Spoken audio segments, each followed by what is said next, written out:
Hello, dear spectator. This is Atilla Yaşılada, broadcasting for Real Turkey channel. And tonight we're going to talk about Turkish President Mr. Erdogan's rather loud and crass support of Hamas. What's at stake? Why is he doing that? And what will be the consequences? Now, if you're not very familiar with Arab politics or Middle Eastern politics, you might think, well, in this ugly conflict, don't all Muslim leaders or Sunni Muslim leaders support Hamas against Israel? No, and those who do so just pay lip service to the Palestinian cause. In fact, Mr. Erdogan is probably the only one who is genuine in his support of Hamas, and that has consequences. This video has three segments. The first, the context, what's at stake here, the brief history of Turkey's relationship with Hamas. Two, why is Erdogan doing so? I mean, you might just think, well, the guy is an Islamist. He's an anti-Semite, so what's more natural than him speaking loudly and rather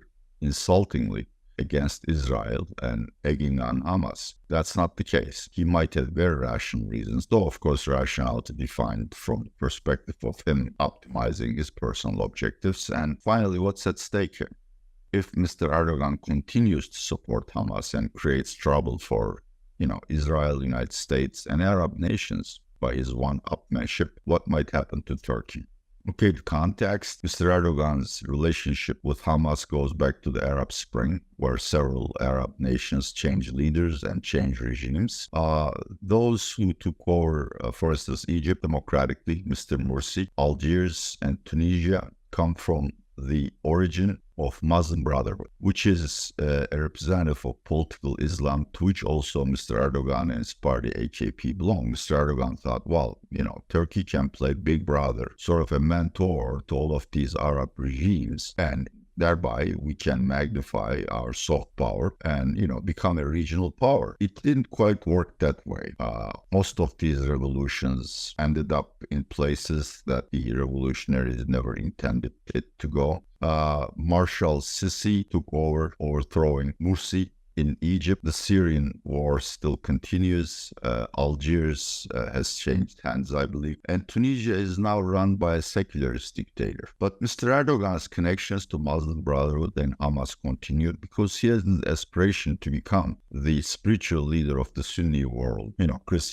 Catholic Christians have Pope, and Sunni Muslims used to have the caliphate. But caliphate was abolished by Mustafa Kemal Atatürk in 1924, so the post is vacant, and many believe Mr. Erdogan would become the new one. But he has a more rational reason in doing so. He wanted to have some influence with the Arab street, the people on the street who were tired of their regimes, and thereby exert leverage on Gulf nations, Jordan, Egypt. That too didn't work out. In fact, Gulf nations, except Qatar, completely ended their diplomatic relationship with Turkey. In fact, Saudi Arabia went as far as killing a dissenter in its Turkish consulate in Istanbul. At the end, though, Mr. Erdogan had to relent and downgrade his support of Muslim Brotherhood and Hamas simply because Turkish economy was about to collapse and he needed the money and trade that would come from Gulf region. So ties were renewed and ties to Hamas and Muslim Brotherhood were downgraded. Now, when the Israel-Hamas conflict started in the first few days, Mr. Erdogan was relatively composed about the whole thing. Of course, he criticized Israel for,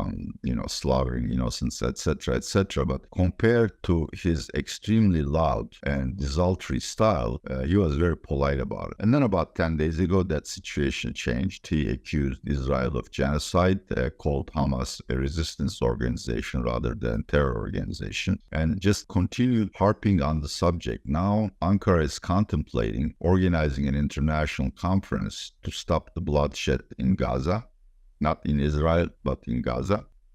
And Turkish courts may even try Netanyahu, the IDF, or other Israeli entities for crimes against humanity. In other words, Mr. Erdogan is creating a lot of problems for the United States, Israel, but also for Arab nations. As I mentioned in the beginning, Hamas is really not exactly very popular for Gulf monarchies, Jordan or Egypt, simply because it's a revolutionary movement.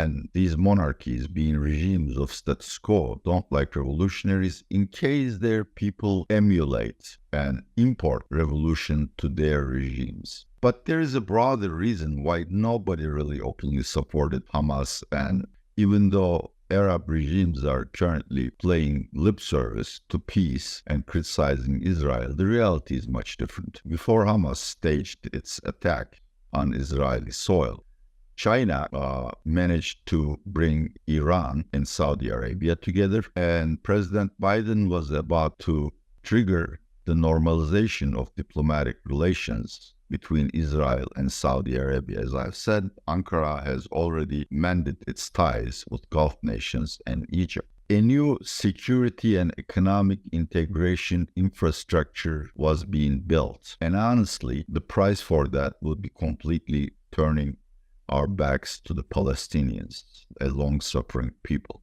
Hamas realized that. It realized that this was the last chance to insert itself into the debate and to get something for Palestinian people before it's too late. Again, far it be from me to advocate Hamas's cause. So anyhow, let's go to why is Erdogan doing that? I mean, he's clearly making the United States very happy. The budding relationship with Israel is dead again. And I'm not exactly sure that the Gulf monarchies, from which Mr. Erdogan needs a lot of loans and money for the economy to survive the winter without a currency crisis, are happy with Erdogan either. He's making them look bad, as I've said. Well, again, now if you're a novice in Middle East or Turkish politics, you would say, well, the reasons are obvious. Erdogan is an anti-Semite. He is a leading member of the political Islam movement, and he hates the Judeo-Christian civilization. All of these are true. He is a knee-jerk Islamist, and that explains part of his reaction to what Israel is doing in Gaza. But it goes deeper than that. He might have very rational reasons from his own perspective to do so. And this reason is probably the upcoming local elections. In March 2024, Turkey will hold municipal elections, probably the last competitive election in Turkish future. Currently, most large population cities are governed by CHP mayors. Ankara, Istanbul, Izmir, Antalya, Mersin, Adana, etc., etc. Mr. Erdogan and his nationalist sidekick, Mr. Bahçeli, need to recapture these cities, not only because this is the last stand of the opposition, but also because these are the cities where money is. And Mr. Erdogan needs the patronage network in these cities and the money flowing through corruption and embezzlement in those cities to support his election campaign and to make his family and cronies richer, allegedly. Now, things are not looking too good for AKP going into the election. First of all, the CHP mayors in Ankara and Istanbul, respectively, Mr. Mansur Yavaş and Ekrem İmamoğlu, are relatively popular with a broad cross-section of the citizens of those cities. Izmir is a very secular city. It will probably remain with CHP or whoever CHP nominates. Two, remember AKP and MHP actually dropped about 5 percentage points in May elections. And if the 2019 broad party alliance stands behind CHP candidates, Erdogan might lose. His biggest disadvantage is the economy. I've broadcast several videos on the new economy team in Turkey, VP Cevdet Yılmaz. The economies are Mr. Mehmet Şimşek and the new central bank governor, Mrs. Gaye Erkan. They are in the process of stabilizing Turkish economy, also called the bitter pill or belt tightening, and even if the program is successful at the end, it causes immense pain and suffering to citizens in the first year or in the first 2 years. This is particularly so for the poor or the low middle income classes, and AKP draws most of its votes from the segments of the society. So Mr. Erdogan needed a diversion. He has used diversions to distract attention from the poor conditions in Turkish economy in past elections with success. And this time, I think the Israeli-Hamas conflict was a godsend to him. He got lucky. There's another and related reason. There is a huge competition among Islamist parties to outdo Mr. Erdogan. One of those, called Gelecek, wants Turkish Navy to sail to the Eastern Mediterranean. Mr. Bahçeli, not necessarily an Islamist but a nationalist, said he is willing to volunteer as a foot soldier to fight in Gaza.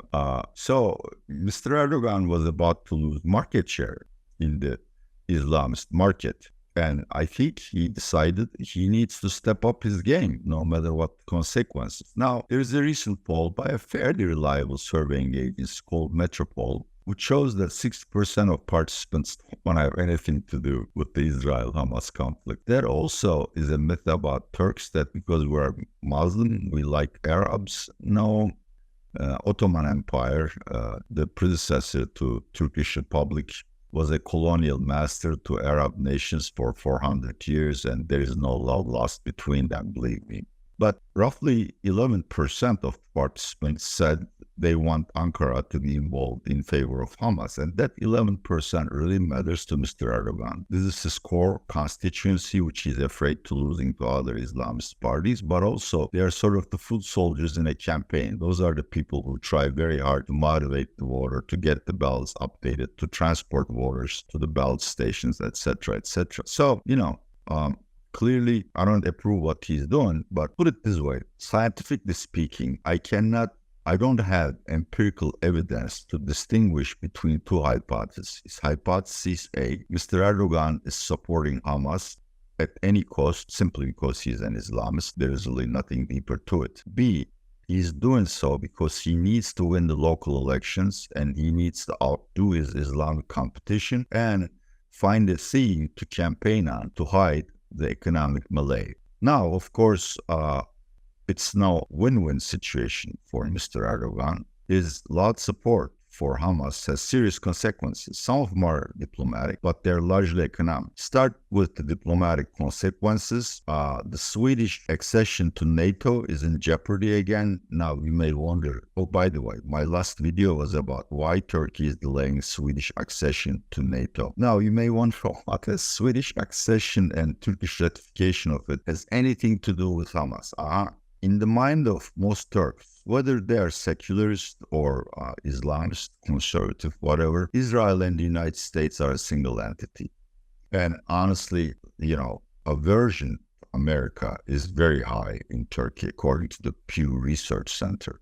So at a time like this, where in the view of most Turks, United States is egging Israel to attack Gaza, ratifying of Swedish accession may seem as pandering to the United States. That's a valid reason. Also, Mr. Erdogan has this real nasty habit of blackmailing his diplomatic counterparts. NATO really needs Swedish membership to start planning for the longer term, i.e. the question of what if Putin wins in Ukraine and wants to grab more land like Poland or the Baltic republics, then Sweden would come real handy. And Mr. Erdogan wants a lot of things from the West before Turkish parliament ratifies Swedish accession. From the United States, he wants the Congress to approve the $20 billion F-16 sale. From the EU, he wants a date to renegotiate the current customs union, which is outdated and largely works to the disadvantage of Turkish business people. And now there's a third demand. He wants immediate ceasefire before he is going to recommend the parliament to approve Swedish accession. Yeah, you see, this game is not going to work out like that. In fact, if the Swedish accession is not approved in a month or so, I'm fairly sure Turkey won't get the F-16s. But there is a bigger economic angle here. Mr. Erdogan changed economic policy by appointing Mehmet Şimşek and Gaye Erkan, but foreign investors are not convinced. And Turkey is looking at the foreign financing deficit of roughly $50 billion between October and March, when local elections will take place. American interest rates are still high. Risk appetite for emerging markets like Turkey is lukewarm. And foreign investors are really not so enthusiastic to take the risk of betting on Mr. Mehmet Şimşek, simply because Mr. Erdogan has hired and fired CBRT, central bank governors and economy czars, when he didn't approve of their policies. And two, obviously, they know that the local elections are coming and Mr. Erdogan will resort to pork barreling. Now, getting along with Western powers such as the United States, NATO, and the EU is one way of attracting foreign capital from Western fund managers. It's called virtue signaling.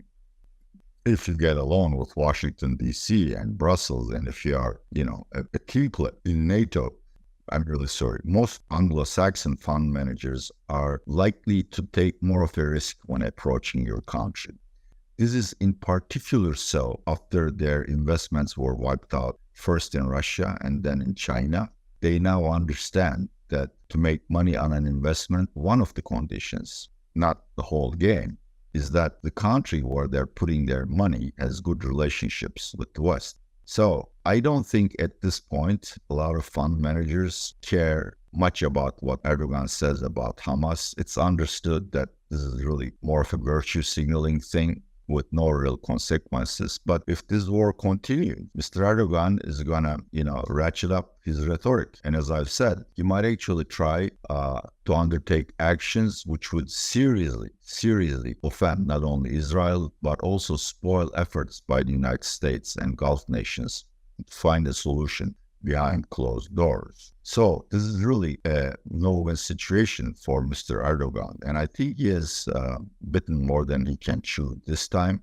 He either has to stop his rhetoric about Hamas and stop threatening Israel for war crimes, or regardless of Mr. Mehmet's Şimşek in terms of stabilizing the economy, Turkish economy will starve of foreign funds to finance its yawning current account deficit. I'm going to shoot another video in a week or so about the consequences of Middle East war on Turkey. There are two channels there. The first, obviously, energy prices. Turkey imports most of its energy, and, Brent crude staying around $90 per barrel, $100 per barrel is not a disaster for Turkey. But if you read, for instance, the latest World Bank report, in the worst case scenario of Middle East war spreading to other major actors like Syria, Lebanon, Iran, and of course the United States, and supply lines or oil fields being threatened, or Arab members of OPEC nations curtailing their supply as they did in 1970s, could propel Brent prices to $150 per barrel. That would definitely lead to a balance of payments crisis and put into question Mr. Erdogan's own political future. Now, I want to thank you for your continued support of this channel. If you like it, share it. And of course, click the like button. I am hoping to put up more videos more frequently than I have done in the past month. This is Atilla Yeşilada saying goodbye from Istanbul.